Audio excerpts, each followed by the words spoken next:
Brakti Shai, Brakti Yahweh, Brakti Shai, Kol Haloyim, Yahweh Bahashem, Yahweh Shai, Bahashem, Rakatash. This is another digital epistle to the 12 tribes of Israel. Double honors to the apostles and the elders who've been laboring in this truth and who, well, in sincerity, who've been.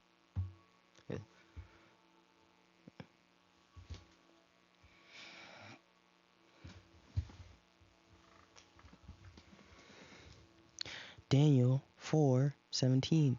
This matter is by the decree of the watchers and the demand by the word of the Holy One, to the intent that the living may know that the Most High ruleth in the kingdom of men, and give it to whomsoever he will, and set it over it the basis of men.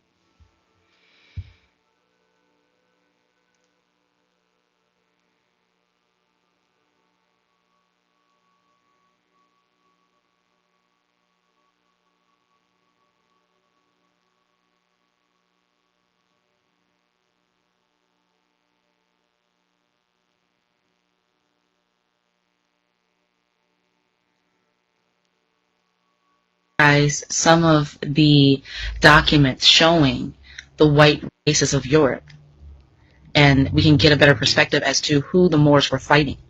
These are the albinos and the beasts of Europe. And the Moors were fighting these people for hundreds of years prior to the so-called transatlantic slave trade. And one interesting thing I wanted to show you is that when you look at these beasts and albinos and how they have achieved what they've been able to achieve in just a few hundred years, keeping in mind that they were considered wild men just a few hundred years ago, and they had no last names. Many of them didn't even have first names. And I wanted to show you this because I found this very interesting. If you see here the wild men, and you look at the clothing that the people are wearing to the left, you can see here they're wearing this clothing to cover up their hairy bodies. So I found that very interesting. And something else I found in the British Library was one of the oldest genealogy charts, one of the first ones made for white people. And as you can see at the bottom of that genealogy chart, you see two wild men. So they're showing that their ancestry comes from the caveman. So that should give you something to think about, considering that just a few hundred years later, today, we have people like the Queen of England who claim to be of the royal bloodline of Egyptians and Cushites who ruled the earth. They even found the remains of a boy who was buried at Stonehenge in Europe. He was buried in Europe, but he actually came from the Mediterranean Sea in Africa. And he came to Europe 3,500 years ago. So that's in 1500 BC. So we're told that the Moors arrived in Europe in 700 AD.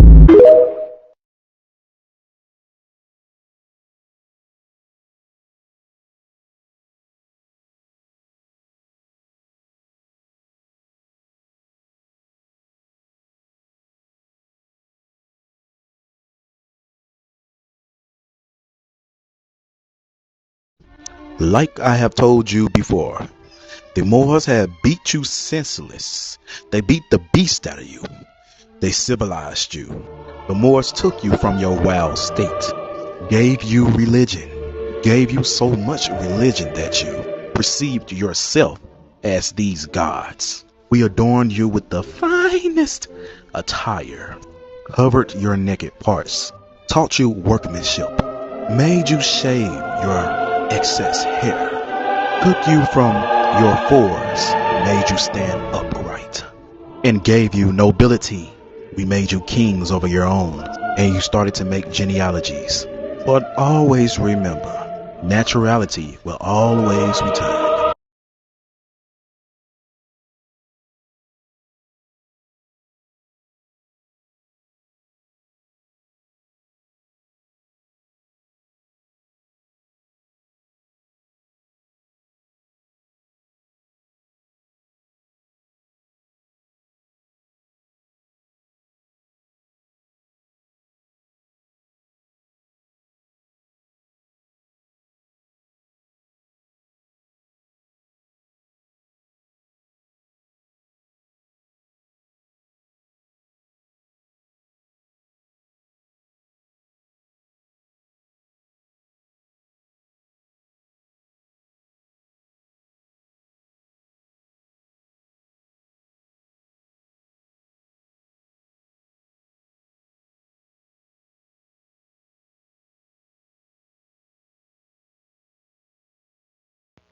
Genesis 27:34. And when Esau heard these words of his father, and cried with great and exceeding bitter cry, and said unto his father, Bless me, even me also my father. He said, Thy brother came with subtlety, and he hath took it taken away from me, even though he sold it already, you know. He said, Is not rightly named Jacob, supplanter, finesser? For he supplanted me these 2 times. So you already you already made a deal, you lost. But it's to his spirit. He took my birthright. Behold, he hath taken my blessing. He said, Hath thou not reserved a blessing for me? And Isaac answered and said unto Esau, Behold, I have made him thy Lord, and his brethren I have given and all his brethren I have given to him for servants. With corn and wine have I sustained him. For what shall I do unto thee now? He already gave the blessing. He already gave the blessing of everything. To be prince of God, to be prince of power, that priesthood, that royal lineage, that priesthood, that nation and king and priest. He gave it already. So what else is left? Esau crying. And Esau said unto his father, Hast thou but one blessing, my father? Bless me, even me also, my father. And Esau lifted up his voice and wept. And Isaac his father answered and said unto him, Behold, thy dwelling shall be the fatness of the earth, the oil, the fertile, the best, the dew of heaven. So man, you're going to get Israel. And thou shalt live by thy sword, and by thy sword thou shalt live, and shall serve thy brother. And it happened. You know, in the time of David, and through the Spirit, these the prophecies are multifold. It also happened during the fall of the Edomite Roman Empire, and Jake taking over, and bringing in the Holy Roman Empire.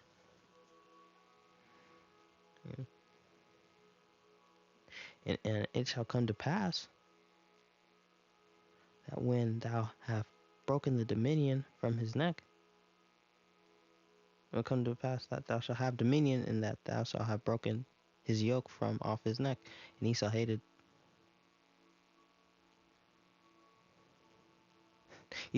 Jacob because of his blessing, wherein his father blessed him. And Esau said in his heart, These days of mourning for my father are at hand, then I'll slay my brother Jacob.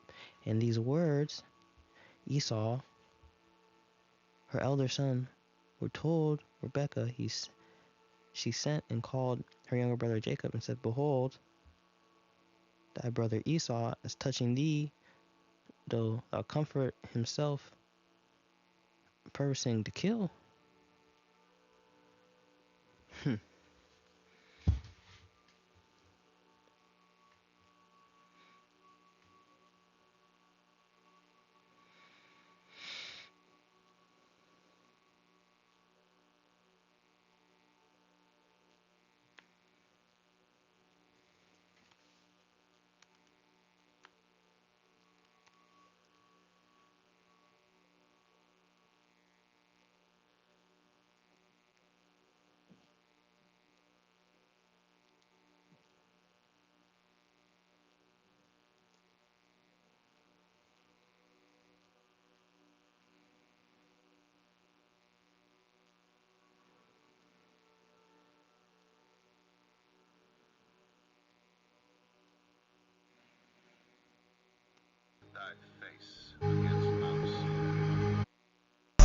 Mellow open again. What a three! I heard he's starring in the next superhero blockbuster. They're calling him Mellow Man. Mellow Man? I heard he's got a tattoo that says not from here. I heard he's one. I'm the only one.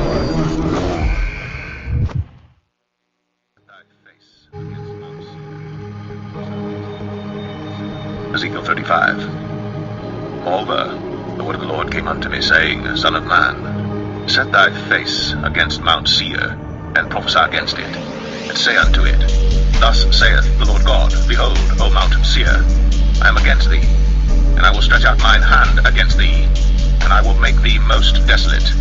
I will lay thy cities waste, and thou shalt be desolate, and thou shalt know that I am the Lord.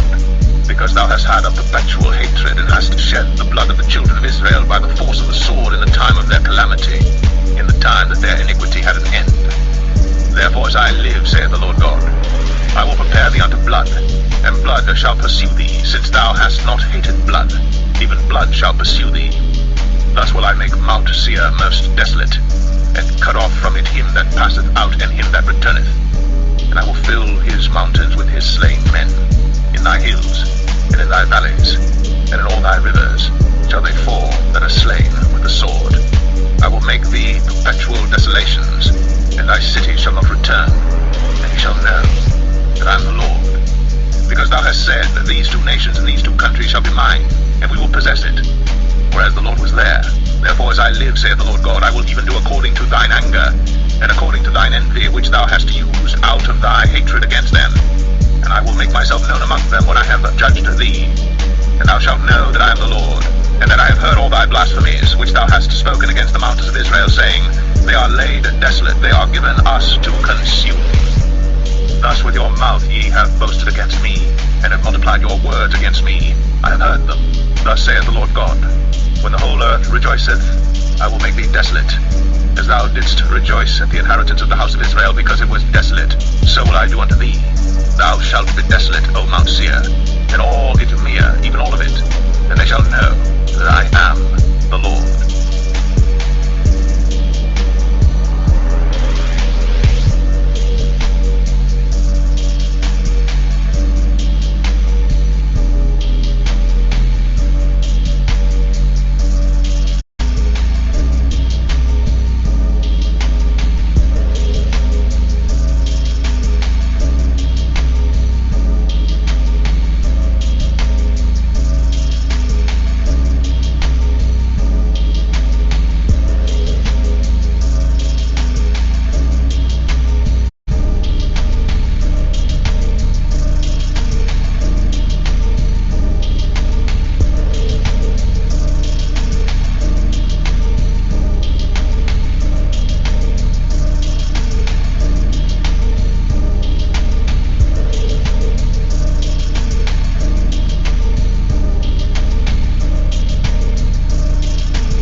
Malachi 1:2. I have loved you, saith the Lord Yahweh. Yet ye say, Wherein hast thou loved us? Was not Esau Jacob's brother, saith the Lord Yahweh? Yet I have loved Jacob, and I have hated Esau, and laid his mountains and his heritage waste for the dragons of the wilderness. Whereas Edom saith, We are impoverished. We will return and rebuild the desolate places, saith the Lord Yahweh of hosts, of armies of troops. They shall build, but I will throw down. They shall call them the borders of wickedness, the people against whom the Lord have indignation forever.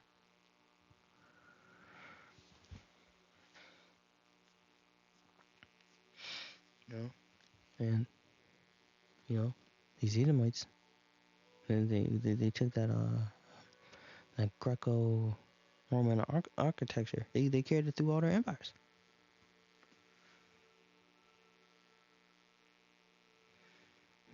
Even when they were pushed out, they were pushed out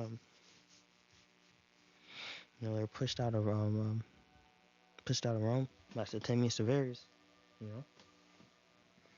A lot of Edomites, made refuge in a cave, and all these Edomites continue that building technique. Some Edomites were on different levels, but the Lord brought them down. Some could commit that, design that level of architecture, but some were brought to such a beastly state, that they couldn't talk. They was corrupted. Edomites would make Solomon Grundy think that he have a big vocabulary.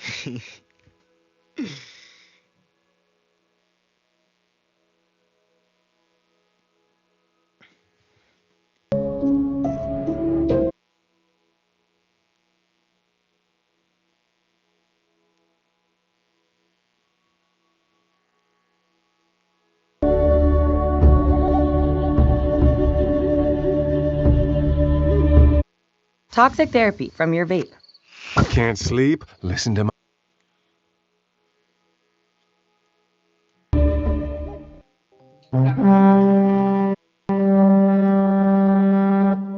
Find that we're here in the American Dictionary of the English language. All right, this is actually Webster's right here. It says swart, right? Almost sounds like steward.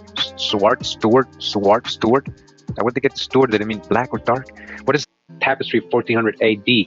All right, what this is showing these wild, pale-skinned people, wild, right? And they come in to invade this castle, which is filled with swarthy, dark-skinned, melanated people, all right, of dark complexion, all right, or so-called black Europeans in their castle.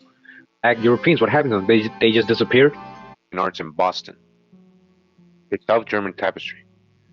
It is indeed a matter for congratulation that the first German tapestry, right, the first German tapestry to be acquired for the museum should be an outstanding example of an important period in history of European tapestry weaving. The purchase of this tapestry, once a part of the Sigmaringen Hohenzollern collection, was made possible through a fund established by the bequest of Charles Potter Kling.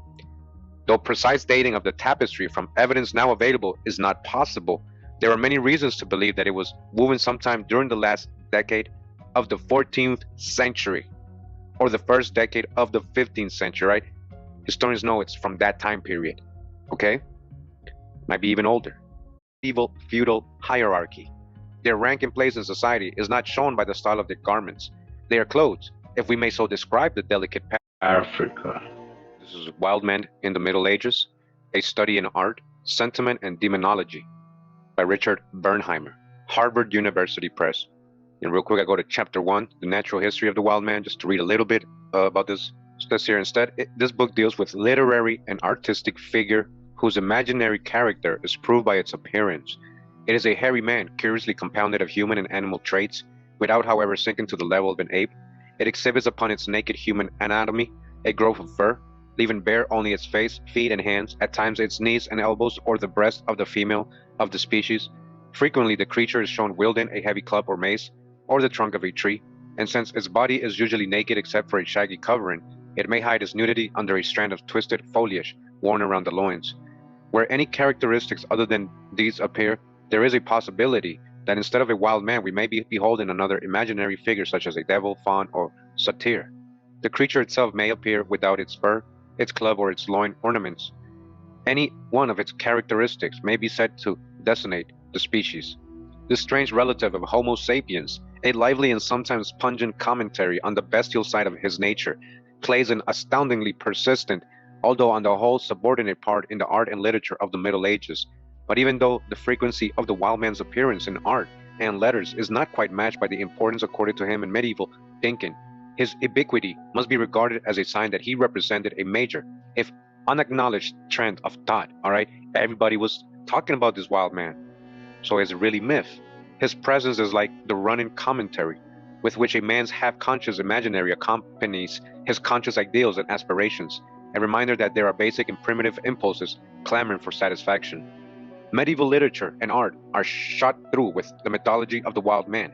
We find him in the clipped verses of French Arthurian romance, in the epics of German minstrel singers, and in the writings of Cervantes and Spenser. The whole vast field of late medieval secular art is his playground. From prints and paintings by Albrecht Dürer and Peter Bruegel to the love caskets and tapestries which medieval swains presented to their ladies, or the tools of chivalry, such as saddles and ornament weapons. His place in medieval daily life was assured by the appearance of his image on stove tiles, candlesticks and drinking cups, and on a larger scale, on house signs, chimneys, and the projecting beams of frame houses. His figures even invaded religious buildings, and in liturgical books, being found on the borders of illuminated manuscripts, on capitals, choir stalls, baptismal fonts, tomb plates, and as a gargoyle on the eaves of churches. All right, so you see where they found all this. So you see how the wild man is portrayed in all this history, right? And all this art and all these buildings. Is it more than just myth? Once on the facade of a Spanish church, it usurped the place which should have been given to the saints, standing full size on the jambs of its main portal. So great then was the ubiquity of the wild man in medieval life, and so wide his acceptance in art, that the question arises what function, individual and social, a figure such as this could have exerted, and what needs it could have satisfied within the framework of medieval civilization. I'm going to read from this one real quick. This book, what the images here in this book, very interesting. It says here, Wild Man, pen and ink illustration from Ballade de une homme savage, France. This is from around 1500. In the introduction of the book, it says here, thought to live in remote, mountainous, and forested regions, the wild man especially flourished in the wooded or alpine regions of the German-speaking lands, right? German, right where the tapestry was made, right? Showing these wild men in Germany trying to invade his black king and queen, such as the Harz, Fichtel, and Algo mountains of Germany. That's where the legends have them, in these mountains of Germany. The Alpine regions of Carinthia and the Tyrol in Austria, and Graubünden and Wallis in Switzerland. In many such areas, the myths have survived to this day, still celebrated in festivals, masquerades, and dramas. Not limited to these regions, however, the wild man myth thrived throughout Western and Central Europe. In these forests, the wild man was said to make his home in caves, rocky crags, dank burrows, hollows in tree trunks, and other rude places. Occasionally, he fashioned primitive hovels of branches and mud, and 11th century Hessian documents refers to such an abode as a Wilderow, Wibu, Hus, wild woman house. Toward the end of the 14th century, Heinrich von Hessler states in Die Apocalypse that the wild man lived only in places unfit for human habitation, in fens and woods, in water and in mountains, in caves and in bushes. All right, and it has all these other languages. Notions of the wild man habitat had changed little by the end of the 16th century, as Edmund Spencer's description, The Fairy Queen, indicates. Just want to go over this image right here before we continue. It says, Wild Man, detail of a manuscript illumination from the Luttrell Psalter, England, from 1335 to 1340, London, the British Library manuscript, all right? This is a photocopy from the 1300s, right? This is all over there, art. You know, how much of a myth is it? By every account, the wild man's behavior matched his primitive surroundings, strong enough to uproot trees. He was violent and aggressive, not only against wild animals, but also against his own kind. What does that sound like? His brutish, contentious nature expressed itself in a natural combativeness against which neither beast nor man was equal, though his club, and sometimes only his bare hands, was his only weapon. With his instinctive knowledge of the ways of wild beast, the wild man was skilled hunter, but in spite of his physical supremacy, shrank from contact with humans, and frequently even with his own kind. Indeed, his inept social abilities apparently limited him to only that cooperative union required for procreation. Like in agriculture, he was forced to eke out a subsistence from hunting and gathering. Though taught to crawl around on all fours, he scratched tubers and roots from the ground, picked berries and gnawed on verdure. When he killed game, he ate it completely raw. According to Chatrien de Troyes and Vain, by many accounts, the wild man also indulged in cannibalism. By the 16th century, this habit brought him into association with werewolves and other flesh eaters. Wild men were commonly thought to abduct children, but often only to fulfill parental instincts.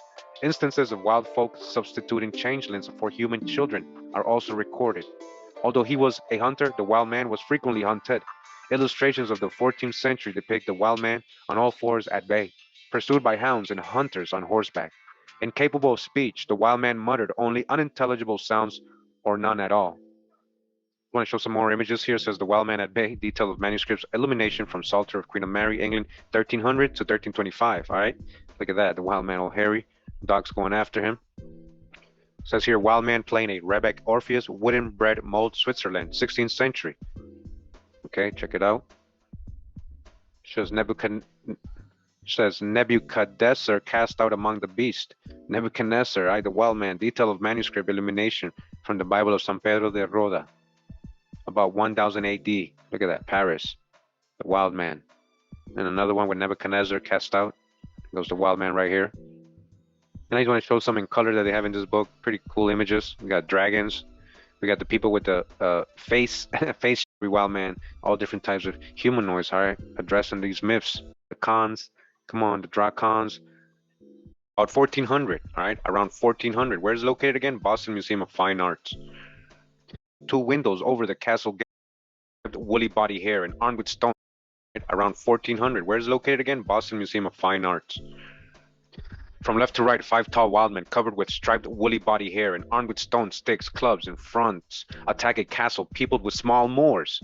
Two black defenders in long mantles, one on the near side of the moat and the other on the drawbridge, draw their bows against the aggressors. The Moorish king and queen, both crowned, watch the foray from two windows over the castle gate. 4 Moors, one in each turret, brandish weapons or gesticulate, while 4 others watch from the crenellated wall below.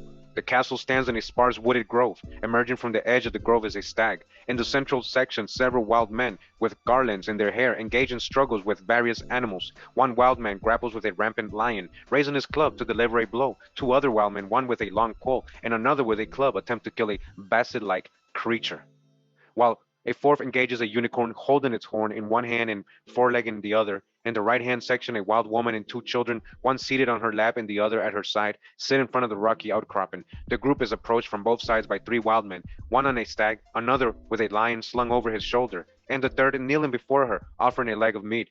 At the left, The Negro Question, Part 4, The Missing Link, by Lee Cummins. Says the tapestry shows that the whites lived in tree houses and caves. They were basically poor. We have an obligation, all colors of people, to seek the truth and to teach the truth. Truth and to teach the truth, no matter how hard it is to swallow. All right. From left to right, 5 tall wild men covered with striped woolly body hair and armed with stone sticks, clubs, and fronts attack a castle peopled with small.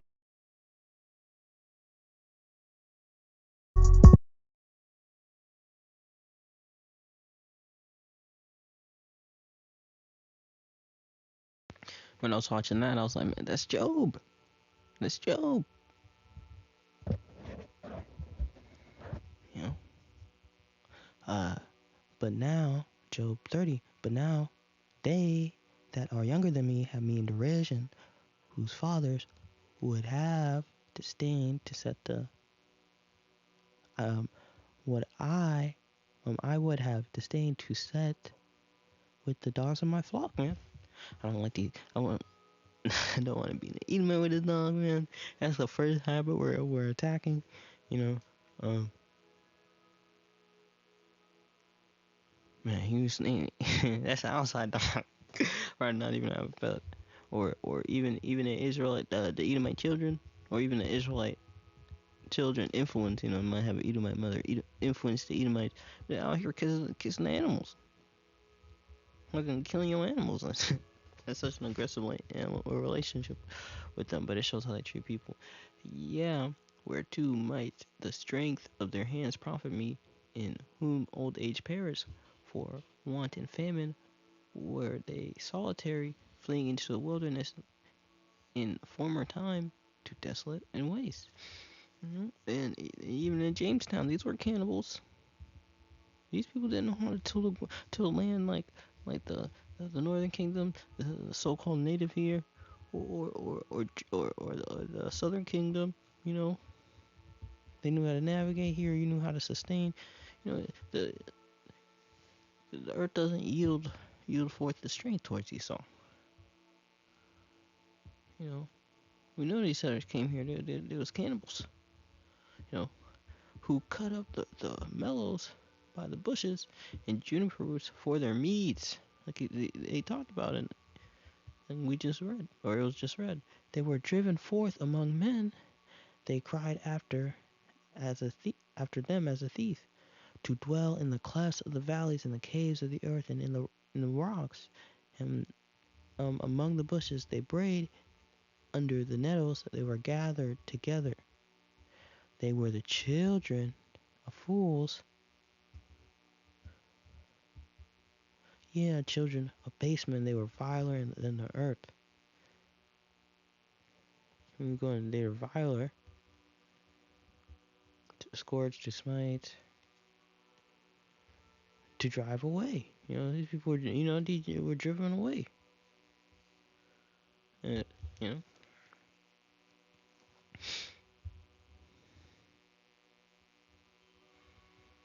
But now I am their son, I am their byword. You know, that's Job. So now Job, reincarnated, he being called a nigger, called a spick, a wetback.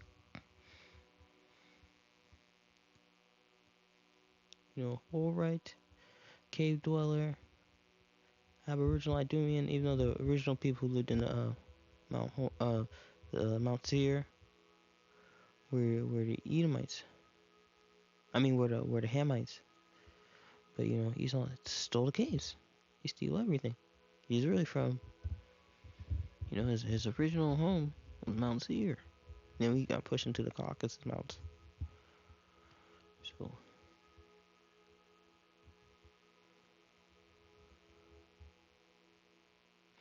Revelations 22, and he laid hold on the dragon, the old serpent, which is the devil and Satan, and he bound him up 1,000 years.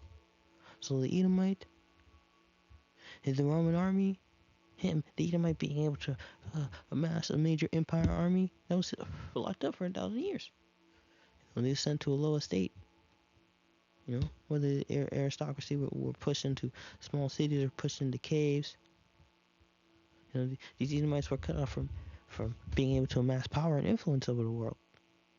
If they wanted to have some sort of power, they had to marry in with Jake, or they had to rise up through servitude, or they had to, enslaved by an Ishmael. They had to rise up through servitude. But there was a time. And cast him into the bottomless pit, the syrup, and shut him up, and set a seal on him, that he shall deceive the nations no more, till the 1,000 years be fulfilled, and after that, he must be loose for a short season. This is the short season. In such a in a few hundred years, that these Edomites could come from a kid beast like state into rulership. It's because the Lord set the basis of men.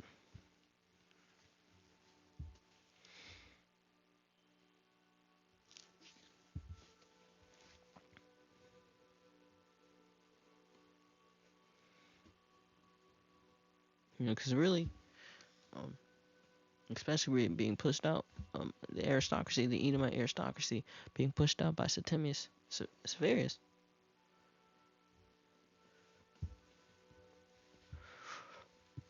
They brought to real estate.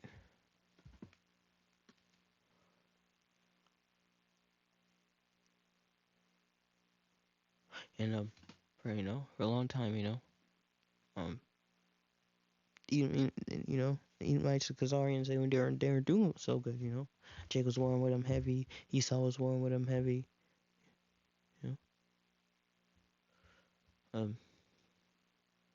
Until that empire really got put down. They had to form new identities.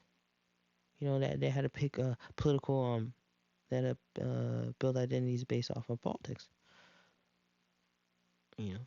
Until so the Byzantines, Jake, warred with Turks until they found a common enemy with the Persians. They intermarried. The Edomites, you could rise up through the ranks of Ishmael. Eventually they would form their own empire, the Ottoman Empire. And after 1,000 years, from 300 BC to 1200, 1300, these people start to rise back in power and be loose for a short season.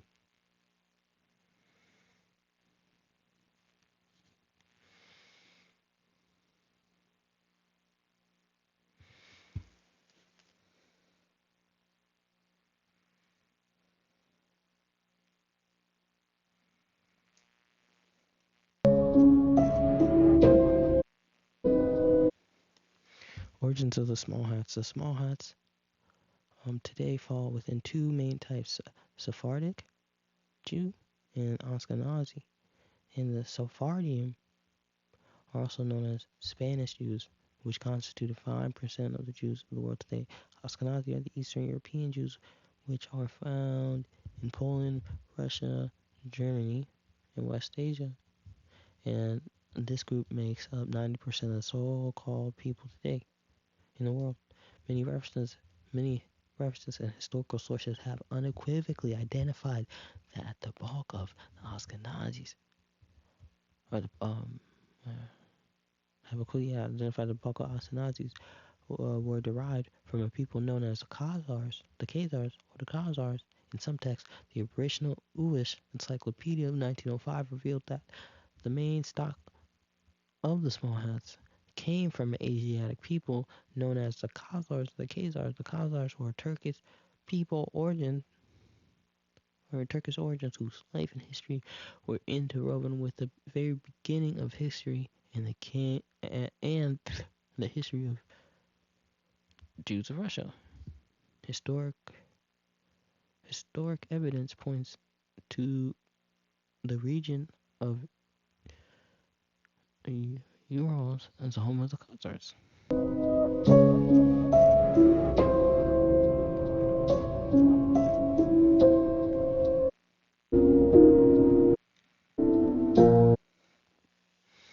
And the Khazars were a nomadic people who had no traces to Hebraic culture. They had been following pagan, sex-oriented religion until they had embraced Judaism. You know, but these Edomites, they have traces to Hebraic culture, but they set it up. Isaac gave it away. But even if you go back to base man, it goes back to Shem. So he's a Hebrew Edomite.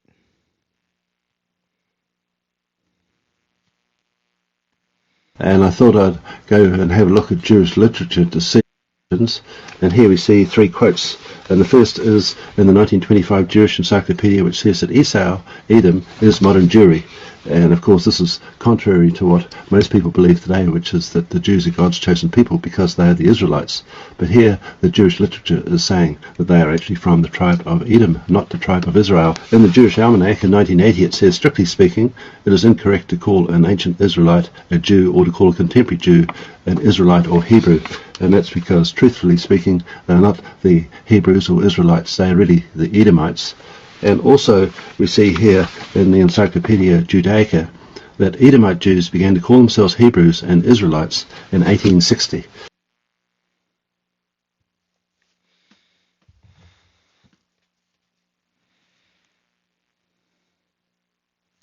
So they didn't even start calling themselves the people, claiming to be the people, because they were still claiming to be Japhet. Through King Bulin, they were claiming descent of Japhet, Ashkenazi. To deal with politics, because some would, deal with Christianity. Some would, some assimilated to the Byzantines. Some assimilated to Islam. And they could be people of the book. It's kind of a political move, between Christianity and Islam. They could kind of still deal politically. Some Edomites,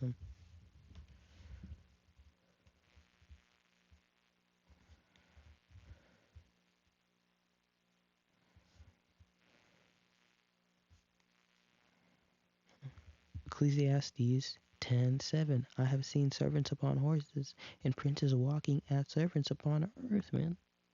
And the servants on horses are the Edomites. The princes walking as servants are the Israelites. And we see this is going into the power switch of when we were servants, of when the princes became servants in the Roman Empire, in the Greek Empire. And when that fell, and the same was sealed up for 1,000 years, Jake came up. The princes were back on horses. And we get to see, for the sake of prophecy, the Lord rose up the base man again from even in a base state. From a state the lower than ever. And they brought us to a state lower than ever, all through the Spirit of the Lord, to fulfill prophecy. Daniel 2:21, and he changes times, and he changes in the seasons. Because he is Lucifer. He is the morning star. He is the light bringer. He changes time seasons. We serve the true Lucifer. We serve the true light bringer. We are Lucifers. We are Illuminati. We are illuminated with the knowledge of the Lord, the true side on the right side. It's our Lord who causes I believe it's Venus to rise every day. The true Lucifer, the true light bringer. He removeth kings and setteth up kings. He giveth wisdom unto the wise. The true wise are people who hearkening unto this word and the true knowledge, and knowledge to them who know understanding. And we see the true knowledge was that base man was going to take over the earth. If you had the understanding through prophecy, that the Lord could set up a base man that came and established 40 with clubs. And he said he was uprooting trees. Maybe that's an exaggeration. Maybe that was true. The type of spirit the Lord put on him, It almost looked like...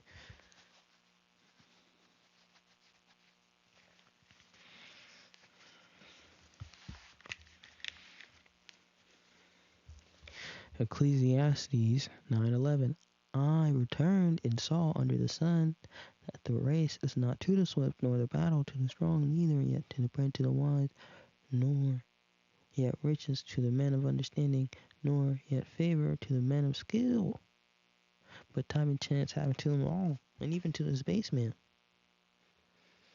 In such a low state.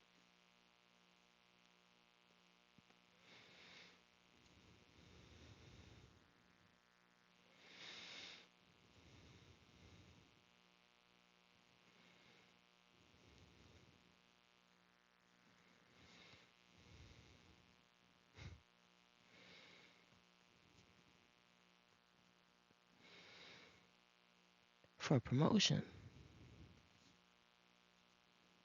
For promotion cometh neither from east, nor west, nor from south, but from thy power. But thy power is thy judge, and he put up one, and he put up down one, and set up another.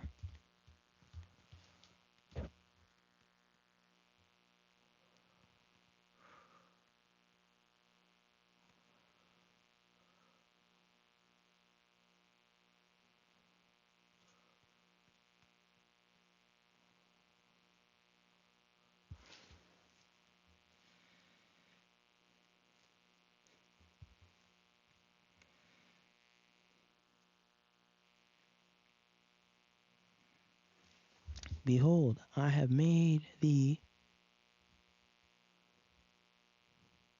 Behold, I have made thee small among the heathen, that were greatly despised. And there was a time, you went through into 1,000 years. All the nation, Israel, Jake, Persia, set a very strong line that Esau couldn't pass. The pride of thy heart hath deceived thee, though thou dwellest in the clefts of the rocks, whose habitation is high. Whose habitation is high, saith in his heart, who shall bring me down to the ground? Especially when you had the largest empire from Greek to the Roman Empire, 100 million. You had all these nations, and you had that military. You had all type of nations warring consistently, trying to bring you down. But when there was a time when prophecy was on his side, you couldn't do nothing to him. His pride, to do the inflation and the consistent war, sent him back to the caves. Sent him back to the Caucasus, got him pushed into the Caucasus Mountains. So that's why they had to assimilate you, that end the slavery, and to assimilate you in the system. But we're more slaves than ever. More aspects are under control of Esau than ever in this system, because Jake will never, with hardcore slavery, there's always going to be an uprising. Though thou exalt thyself as the eagle, though thou set thy nest among the stars, hence will I bring thee down, saith the Lord.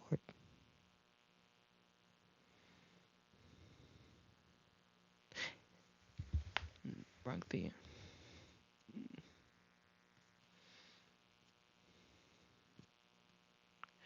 Brakti Yahweh, Brakti Yahshai, Brakti Yahweh, Brakti Yahshai, Brakti Yahweh, Brakti Yahshai, call Haloyim, Yahweh Bahashem, Yahweh Bahashem, Rakatash. I don't know if this lesson was edifying.